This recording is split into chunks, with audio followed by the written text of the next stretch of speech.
Hello everyone, welcome back. Class 7th. Now we will read about our next subtopic is political parties in India of chapter Democracy in Action. A political party is a voluntary association of individuals registered with election commission. It is called an association because it is a group. It is an organized group of persons who share similar views on national issues. And it is called voluntary because individuals join it on their own. No person can be compelled to join a political party.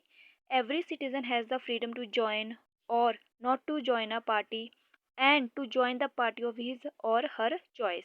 So we can say that no person can be compelled to join a particular political party. India has a large number of political parties. Some of them are big parties with a large following while others are small parties who are limited in a state or a region. Some of them present in most parts of the country, they are called national parties. And some parties are called state parties because they are limited to a certain state, or we can say some parties are called regional party because they are limited to a certain region. Now next we will read about functions of political parties. First is contest election. Political parties always take part in election to gain the power.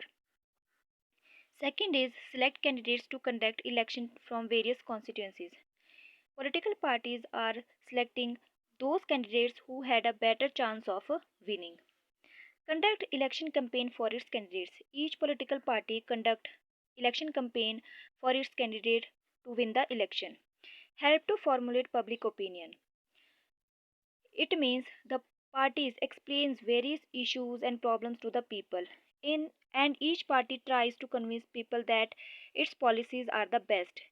They make use of public meeting, demonstration and the press for this.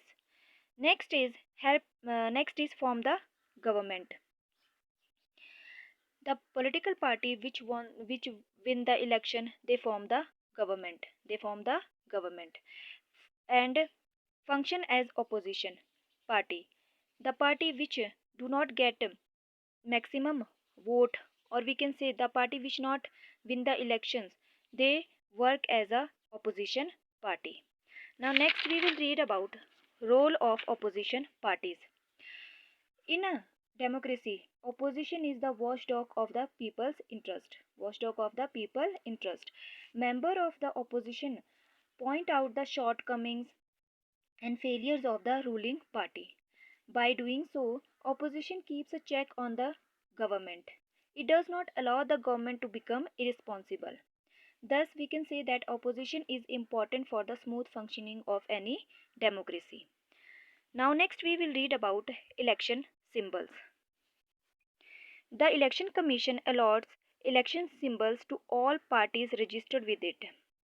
Symbols are either reserved or free.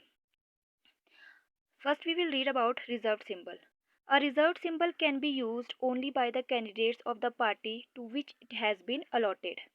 Like example, reserved symbols are hand for Congress, lotus for BJP, elephant for BSP, hammer, sickle and star for CPIM, ears of corn and sickle CPI, clock for NCP. It means these symbols are reserved for these political parties. No other political party can use these symbols because they are reserved for these political parties. Now next is free symbols. Symbols that are not reserved for any party are called free symbols. Candidates of unrecognized parties and independents can choose from the free symbols available with the election symbols. So that's all for today.